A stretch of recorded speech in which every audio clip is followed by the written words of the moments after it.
समाचारों से जुड़े रहने के लिए हमारे चैनल को सबसे पहले सब्सक्राइब करें। समाचार अगर पसंद आए तो लाइक, कमेंट्स और शेयर जरूर करें। नमस्कार दोस्तों, आप देख रहे हैं न्यूज शिखरांश। हम में है दम सच्चाई को सामने लाने का। हम फिर मलाजखंड ताम्र परियोजना की बात कर रहे हैं। आपने एक कहावत सुनी होंगी, चोर चोर मौसेरे भाई। मलाजखंड ताम्र परियोजना में यही देखने को मिल रहा है। वहां का मैनेजमेंट, वहां की जो यूनियन है, सबने मिलकर बेरोजगारों को ठगा है, जिसकी उच्च स्तरीय जांच होनी चाहिए, पर अभी तक किसी बेरोजगार ने, किसी उस व्यक्ति ने जिसको इन्होंने ठगा है, जिनसे इन्होंने 2-2.5 लाख रुपए लिया है, सामने नहीं आ रहे हैं। उनका शिखरांश न्यूज से यह कहना आ रहा है कि भैया पैसा तो दे दिया है, अभी कुछ तो वो काम दे रहे थे, धीरे धीरे करके कुछ होगा, हो सकता आगे चल के नौकरी दे दें। इस वजह से इस असमंजस में वो बेरोजगार युवा सामने नहीं आ रहे हैं। परंतु जांच तो बनती है। सफाइयों का दौर चल रहा है। यहां यूनियन के अध्यक्ष, कार्यकारी अध्यक्ष भगत जी अब शिखरांश से बात नहीं करना चाहते हैं, क्योंकि उनका मार खाता हुआ वीडियो शिखरांश ने दिखा दिया। सच लाया सामने कि उस समय ये बोल रहे थे कि साहब घर चलो, मैं पैसा वापस कर देता हूं आपका। बाद में झूठ बोलने लगे, कोई किसी को मारेगा तो वो अपना, अरे भैया कोई आदमी किसी को मारेगा तो तत्काल में जो चीज रहेगा सामने, चाहे वो उसने कुछ भी चीज पहनी होगी या कुछ चीज रखा होगा, वो लेकर भागेगा, ना कि आपको बोलेगा कि घर चलो। खैर जाने दीजिए। शिखरांश से आज की डेट में भगत जी बात नहीं करना चाहते, हमारा फोन अटेंड नहीं करते, कोई बात नहीं। लेकिन सच हमारी शिखरांश की टीम लाके रहेगी सामने, और इसकी जांच भी उच्च स्तरीय करवाएगी। जो आपने पैसों का बंदरबाट किया है, उसका तो आपको जवाब देना ही पड़ेगा। बेरोजगार युवाओं के साथ जो आपने ठगी किए हो, उनको नौकरी का झांसा दिए हो, कुछ लोगों को कुछ दिनों के लिए 8 दिन 10 दिन की नौकरी दिए हो, दिलवाए हो, लेकिन आपने जो 2 लाख 2.5 लाख रुपए लेकर उनका नाम आगे सजेस्ट किया था, ये बिल्कुल गलत बात है, जिसकी उच्च स्तरीय जांच होनी चाहिए। अब सफाइयों का दौर चल रहा है, बहुत सारे वीडियो सामने आ रहे हैं। एक वीडियो ये भी सामने आया है कि जिसमें ये कहा जा रहा है कि भैया आपने हमको बोले रखवाने के लिए तो हमने रखवा दिया। शिकायतों का दौर जारी है। देखना यह होगा कि इस मलाजखंड ताम्र परियोजना में जो बेरोजगार युवाओं के साथ ठगी का खेल चला है, उसका मास्टरमाइंड पर कब FIR होती है, कब बेरोजगार युवा सामने आते हैं जिन्होंने उन्हें पैसा दिया है। अभी सब डरे सहमे हुए हैं, कोई कुछ बोलने को तैयार नहीं है। कैमरे के पीछे सब कहानियां बताते हैं। कुछ लोगों ने एफिडेविट भी दिया है, लेकिन वो बात धीरे धीरे सामने आएगी। बनाऊं पैसे, चलिए मेरे साथ चलिए, वापस कर रहा हूँ आपका पैसा वापस कर, मेरे साथ चलिए ना। आपका बोल रहा हूँ मैं वापस कर रहा हूँ। 1.5 लाख रुपए खराब में आता है। मैं आपको नौकरी चक्कर में तो पैसा लिया ना, मैं आपको वापस कर रहा हूँ ना। अगर मैं ले रहा हूँ तो वापस कर रहा हूँ मैं आपको। मैं उमाशंकर नाई का काम करता हूँ। कई वर्षों से हेमंत भगत जी के यहाँ नाई का काम करते आ रहे हैं। उसी बीच मुझे पैसे की ज़रूरत थी। मुझे मेरे स्वास्थ्य खराब होने की वजह से मैंने भैया से, हेमंत भगत जी से 30,000 रुपये लिया था। कुछ फिर ठीक होने के बाद 6 महीना बाद उस पैसे को लौटाने गया था मैं।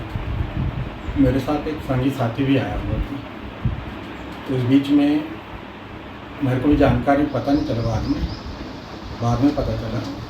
उसने चोरी छुपे एक छोटा वीडियो बना दिया था पैसे लेन देन करते हुए, जो भैया को मैं रिटर्न कर रहा था। मेरे को स्वास्थ्य खराब था, और इस वीडियो को यह बोलकर फैलाया जा रहा है कि ये नौकरी के नाम पे ये पैसे हेमंत भगत जी को दिए थे, जो ये गलत है। इस वीडियो में जो बताया जा रहा है वो सब गलत है, क्योंकि इस पैसे को मैंने अपने स्वास्थ्य के लिए मैंने लिए थे, और स्वास्थ्य ठीक होने के बाद मैं इस पैसे को लौटाने आया। तो मेरे साथ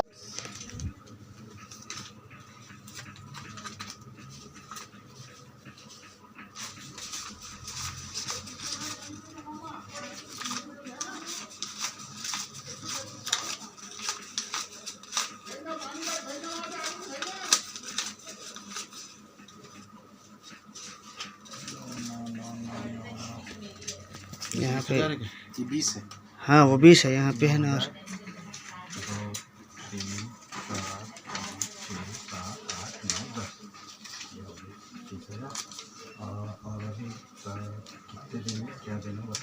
मलाजखंड परियोजना में 84 कर्मियों को हटाए जाने का मामला तूल पकड़ता जा रहा है।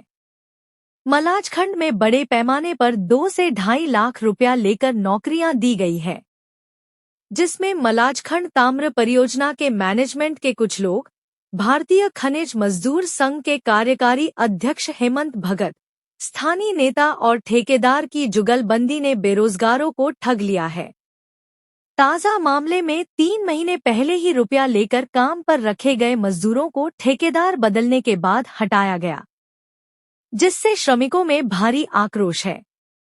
मैनेजमेंट अपनी सफाई दे रहा है। भारतीय खनिज मजदूर संघ के कार्यकारी अध्यक्ष मार खा रहा है, रुपया वापस करने की बात कर रहे हैं। रुपया लेते हुए वीडियो का सफाई का भी वीडियो वायरल कराया जा रहा है। ठेकेदार अपनी सफाई दे रहा है, परंतु जिन मजदूरों ने, जिन बेरोजगारों ने इन्हें रुपया दिया है, वह सब इस समय ठगा महसूस कर रहे हैं। क्या प्रशासन इसकी जांच कर दोषियों के गिरेबान तक पहुंचेगा? है हमारा जो एससी ने हमको कोड सहित दी है।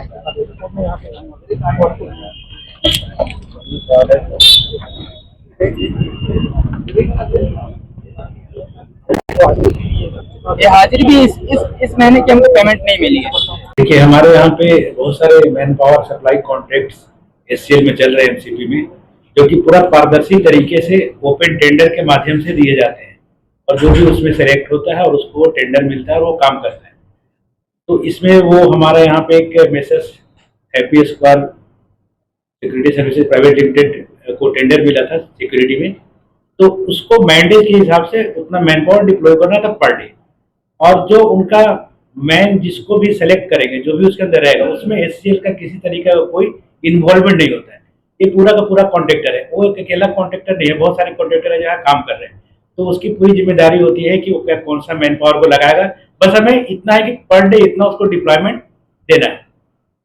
अभी उसका जब कॉन्ट्रैक्ट आखिरी वक्त या सिलेक्शन लास्ट पीरियड में आया, तो ऐसा पता चला कि बहुत सारे नए लोगों की भर्ती हुई है। तो इसमें एससीएल का कोई लेना देना नहीं है, क्योंकि भर्ती में किसी तरह का एससीएल कोई हस्तक्षेप करता ही नहीं है।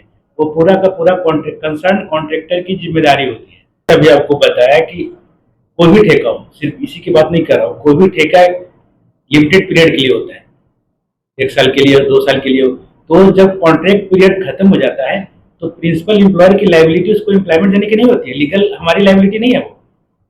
वो कॉन्ट्रैक्ट पीरियड खत्म हुआ और उनके साथ उनका एम्प्लॉयमेंट भी खत्म हुआ। वो अगर एम्प्लॉयमेंट देना है तो जब कंसर्न कॉन्ट्रैक्टर है, वो चाहे अगर कहीं साइट पर काम कर रहा है तो वो दे सकता है। एचसीएल की लीगल लायबिलिटी वहां नहीं बनती। नमस्कार भाइयों, मेरा नाम शुभम ब्रह्मे है। मैं happy square outsourcing private limited का सुपरवाइजर हूँ। विगत 3 महीने से जो यहाँ पे बंदरबाट चल रहा है, आदमियों को भर्ती करना निकालना, ये बिना मैनेजमेंट के, सब बोल रहे हैं कि बिना मैनेजमेंट के काम हुआ है। तो मैं आप लोगों को सूचित कर दूं, मैं अकेला सुपरवाइजर इतने सारे लोगों को लगाने वाला कौन होता हूँ। अगर मैं होता हूँ कि मैं इन लोगों की भर्ती करूँ, तो मुझे हिंदुस्तान कॉपर लिमिटेड अपने लोगों का मैनेजमेंट से जो लिस्टें मुझे आई है, मैंने वो अपने सबूत अपने पास रखा है। यूनियन की जो लिस्टें आई है वो मेरे पास सबूत है। अगर मैं ठेकेदार स्वयं इसका जिम्मेदार होता हूं तो आदमी भी मेरे ही लगने थे। मैं किसी को ये नहीं बोल रहा हूं कि आपने अपने आदमी क्यों लगाए। अगर जब आपने अपने आदमी लगाए हैं तो आप उनकी जवाबदारी लें, पहला चीज। दूसरा चीज, मैंने लिखित में प्रमाणित मांगा था, ये मेरे पास आज उसका, ये देखिए, ये प्रमोद सर की इसमें साइन दी हुई है। इस पे लिखा हुआ है कि मुझे आप लोग लिखित में प्रमाणित कर दें कि आपने ये 84 लोगों की भर्ती क्यों की और इन्हें क्यों निकाला। इस पे साफ शब्दों में लिखा हुआ है कि 3 माह तक के कोई भी किसी प्रकार का वाइब्रेशन यहाँ पर पैदा नहीं हुआ, किसी प्रकार का विवाद यहाँ खड़ा नहीं हुआ। 3 महीने बाद ऐसा क्यों? हिंदुस्तान कॉपर लिमिटेड में एक लड़का भी लगता है तो उसमें इतना बड़ा जखीरा हो जाता है, इतना बड़ा विवाद हो जाता है कि जिसकी कोई हद नहीं होती। ये 84 लड़के लगने के बाद कोई विवाद क्यों नहीं हुआ, ये एक सवाल है। मैनेजमेंट क्यों शांत था, यूनियन क्यों शांत थे, ये एक बहुत बड़ा सवाल है भाइयों। मैं आप लोगों तक ये बात पहुंचाना चाह रहा हूं। दूसरी चीज ये है, जब मैंने इनसे बोला कि मुझे इसका लिखित प्रमाण दे दो, अगर शुभम ब्रह्मे गलत है, उसने लेबरों का पेमेंट 1 महीने का नहीं किया है, वो लिखित में दीजिए कि शुभम ब्रह्मे उसका पेमेंट करेगा। लिखित में दीजिए कि 84 लड़कों की भर्ती शुभम ब्रह्मे ने करी थी, उनको निकाला शुभम ब्रह्मे ने। ये सब कुछ मुझे लिखित में चाहिए। अच्छा, जिस आदमी को टेंडर मिला है, भाई मुझे एक चीज बताइए, इसमें भर्ती होती है 120, 130, 150, मैं बोलता हूं 10 लोगों ने भी पार्टिसिपेट किया होगा। 10 लोगों में ऐसी कौन सी चक्री है जो सिर्फ केशु जैन पे आके रुक रही है? मुझे इसका जवाब चाहिए। जो चक्री ऐसी घूम जा रही है वो सिर्फ तीनों टेंडर में जाके सिर्फ केशु जैन को मिल रहा है। पहला टेंडर सिक्योरिटी का केशु जैन जी को, दूसरा टेंडर सिक्योरिटी का केशु जैन जी को, तीसरा भी टेंडर केशु जैन जी को। ये कहां से हो रहा है? इसका जवाब मुझे लिखित में चाहिए। ठीक है, आप अगर नहीं दे सकते लिखित में, तो मैंने कल की डेट में एक लेटर जारी किया हुआ है उप महाप्रबंधक मानव संसाधन विभाग हिंदुस्तान कॉपर लिमिटेड को। ये लेटर है, इसमें साफ शब्दों में लिखा है कि 84 लोगों की भर्ती हिंदुस्तान कॉपर लिमिटेड में आज से 3 माह पूर्व हुई थी, जिसका पूरा का पूरा आरोप मैनेजमेंट यूनियन मेरे ऊपर डाल दिया है कि ठेकेदार चाहे तो निकाल सकता है, ठेकेदार चाहे तो रख सकता है। ये प्लांट के आदमी जो 36 लोग काम कर रहे हैं, 31 से 32 लोग सिविल में काम कर रहे हैं, उन लोगों को मैं निकाल कर और इनकी भर्ती करूंगा। अब आप लोग इससे सहमत हो या ना हो मुझे नहीं पता। हिंदुस्तान कॉपर लिमिटेड का कहना है कि जिसका कोड आपने बनाया है उसको आप निकालें या रखें। आपका 4 डिजिट का कोड है, 4 अंकों का, जो कि हिंदुस्तान कॉपर लिमिटेड ने बनाया हुआ था। अब आप लड़ाई लड़े हिंदुस्तान कॉपर लिमिटेड से, उन्होंने आपको ड्यूटी दी थी, वही आपको अब इस नौकरी के लिए बाध्य वही होंगे। इसकी जवाबदारी मेरी नहीं है। मैं आप लोगों से निवेदन कर रहा हूं, ये देखिए इसका साइन है, ये साइन दिया हुआ है प्लांट वाले ने। इसका साइन को मैं अप्रूवल मान चुका हूं, इनको ये इस बारे में नोटिस पीरियड दे चुका हूं, इनको इस बारे में पता है कि प्लांट को बंद करना है। मैं जानता ही नहीं भाई कोई आदमी अगर काम कर रहा है, 36 आदमियों का मालिक मैं नहीं हूं।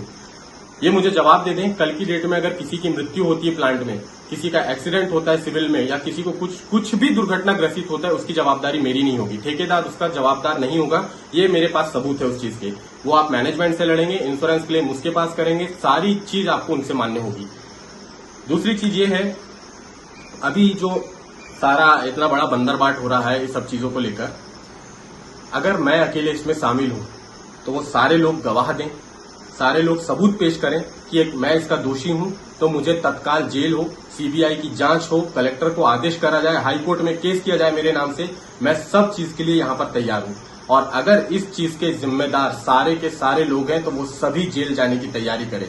ये अब चुनौती है इस चीज की, क्योंकि आप लोगों ने सारा का सारा जो कचरा फैला रखा है उसे आप साफ नहीं कर पा रहे हैं। आपको लिखित में, अगर आप गलत साबित नहीं होते, अगर आप गलत नहीं है, मैनेजमेंट गलत नहीं है, यूनियन गलत नहीं है, तो मुझे लिखित में देने में क्या दिक्कत है?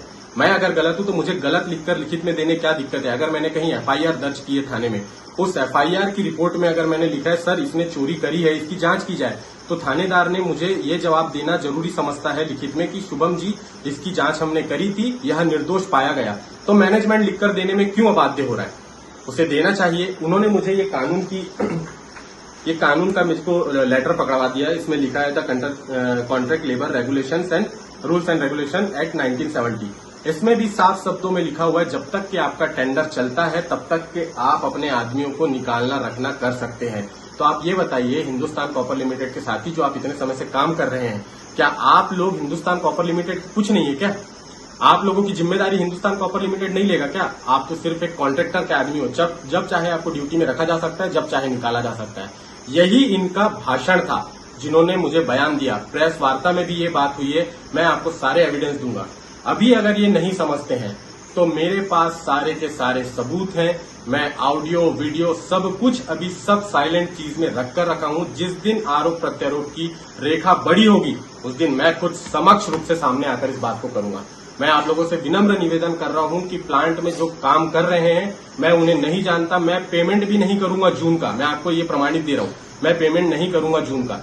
हिंदुस्तान कॉपर लिमिटेड मुझे लिख कर दे कि भाई आप इसका पेमेंट करें तो मैं उसका पेमेंट करूंगा, मुझे लिखकर नहीं देगा तो मैं पेमेंट नहीं करूंगा। आप मेरे आदमी नहीं है, ये आप बार बार बोल रहा हूं, ना सिविल में ना तो मेरे पास प्लांट में कोई मेरा आदमी नहीं है। और जितने लोग माइनिंग में, जितने लोग इलेक्ट्रिकल में, जितने लोग मैकेनिकल में, इलेक्ट्रिकल जिस विभाग में जहां जहां जो काम कर रहे हैं वो सभी आप ठेकेदार के आदमी, ये आप लोग अपने दिमाग में बांध लें। ठेकेदार का ही आदमी बोलकर आपको लगाया जा रहा है, ठेकेदार का आदमी बोलकर निकाला जा रहा है। मैं इसका सबूत भी आपके सामने पेश करूंगा। अब आप लोगों से निवेदन है कि आप अपनी लड़ाई स्वयं लड़ लें, मैं इसका जिम्मेवार नहीं हूं। कल से मैं अपनी कंपनी से सभी लोगों का मेडिकल का पैसा बुलवाऊंगा, बीटी करवाने की अनुमति लूंगा। ये सारी चीज होने के बाद अब हिंदुस्तान कॉपर लिमिटेड जवाबदेही होगा पुराने लोगों का कि पुराने लोगों को शुभम